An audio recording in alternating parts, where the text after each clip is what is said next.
Peran budaya adalah bentuk yang melaluinya kita sebagai masyarakat merefleksikan siapa kita, di mana kita pernah berada, di mana kita pernah berharap.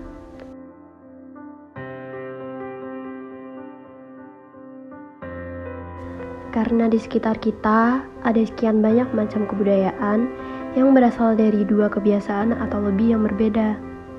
Meski telah bercampur, ada bagian asli yang tidak dihilangkan. Inilah yang disebut dengan akulturasi. Menurut Konzana-Ningrat, akulturasi adalah proses sosial yang terjadi ketika kelompok sosial dengan kebudayaan tertentu terkena budaya asing yang berbeda. Persyaratan proses akulturasi adalah senyawa afinitas bahwa penerimaan budaya tanpa rasa kejutan, maka keseragaman atau homogenitas sebagai nilai baru dicerna karena tingkat dan pola budaya kesamaan. Akulturasi sendiri dapat terjadi dengan beberapa faktor-faktor pendukungnya. Di antaranya, tidak adanya hambatan geografis, misalnya daerah yang sulit dijangkau.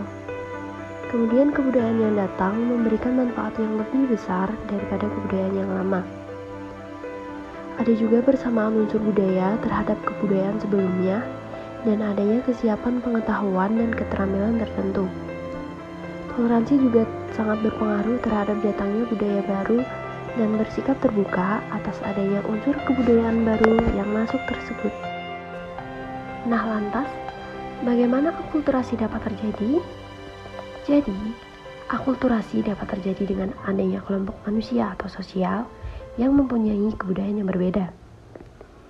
Kemudian, kelompok-kelompok manusia tersebut melakukan interaksi dengan adanya kontak langsung secara terus-menerus.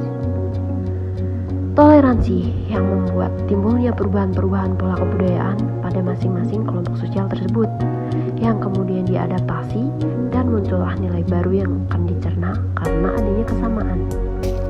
Kemudian, nilai baru tersebut yang akan diadopsi atau diterapkan sehingga muncullah budaya asing secara bertahap yang diterima dan diolah menjadi budaya sendiri tanpa menyebabkan hilangnya unsur kebudayaan kelompok itu.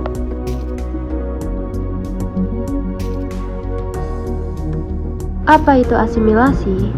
Asimilasi adalah suatu kondisi di mana terjadi pembauran dua kebudayaan yang disertai dengan hilangnya ciri khas kebudayaan asli dan menghasilkan kebudayaan baru. Syarat-syarat terbentuknya asimilasi diantaranya terdapat sejumlah kelompok yang mempunyai kebudayaan berbeda. Kemudian terjadi pergaulan antara individu atau kelompok secara intensif dalam waktu relatif lama. Dan kebudayaan tersebut dari setiap kelompok saling berubah, kemudian menyesuaikan diri. Tentunya ada beberapa faktor yang mendorong terjadinya asimilasi. Asimilasi terjadi jika suatu kelompok masyarakat berpikiran terbuka dan toleransi terhadap budaya asing dari kelompok lain.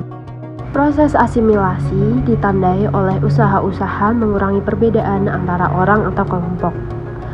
Untuk mengurangi perbedaan itu, asimilasi meliputi usaha-usaha mempererat kesatuan tindakan, sikap, dan perasaan dengan memperhatikan kepentingan serta tujuan bersama.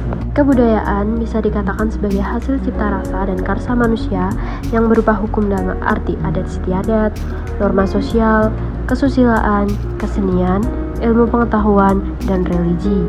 Tak terkecuali dengan budaya Nusantara dalam khas Indonesia yang sampai saat ini masih bisa ditemukan unsur budaya tersebut. Oleh sebab itulah, berbagai fungsi seni budaya Nusantara beserta contohnya bernilai penting untuk dipertahankan lantaran menjadi corak yang membedakan dengan negara lainnya. Informasi yang dapat saya sampaikan mengenai akulturasi dan asimilasi dalam kebudayaan Nusantara semoga dapat memberikan wawasan serta pengetahuan bagi kita semua. Terima kasih.